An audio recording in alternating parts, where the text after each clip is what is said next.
Jā, tikmēr organizatori ziņo, ka iepriekšējā peldējumā trešajā celiņā komanda ir disfalcēta, un tā ir BJSS Rīdzena Olimpiskais sporta centrs otrā komanda.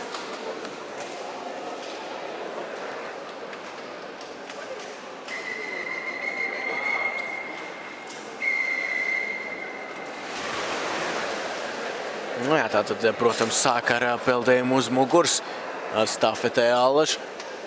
Kompleksajā stafetē. Skaidrs, ka pēc tam no ūdens īsti nesāks peldējumu.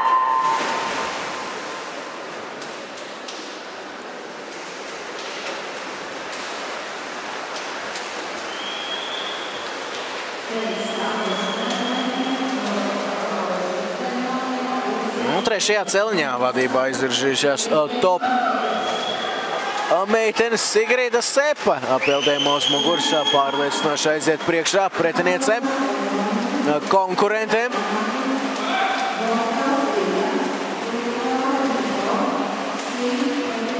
No Delfins komanda otrajā vietā.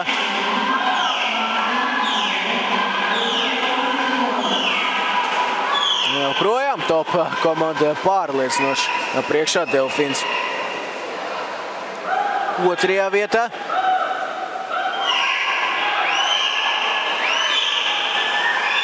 No Aļona Rībakova. Viņas pēdējais starts šajā sacensībās, no visām meitenēm pēdējais starts. Pēc tam vēl paliek tikai 4x50 kompleksā stafete. Vīriešu konkurencē tur būs 4 peldējumi.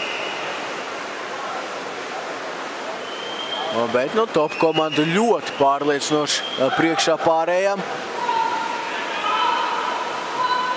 Pārējām komandām Delfins joprojām otrajā vietā, bet top komanda tiešām labu rezultātu varētu uzrādīt. Baltkrievietēm bija 1 minūte 53.13 šo rezultātu.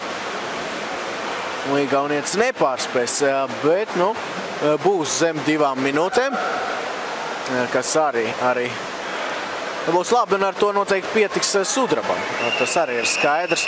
Visticamāk, Baltkrievijas komanda, Igaunijas top un Delfins pārstāvis būs uz goda piedestālu. Top 1 minūte 55.88.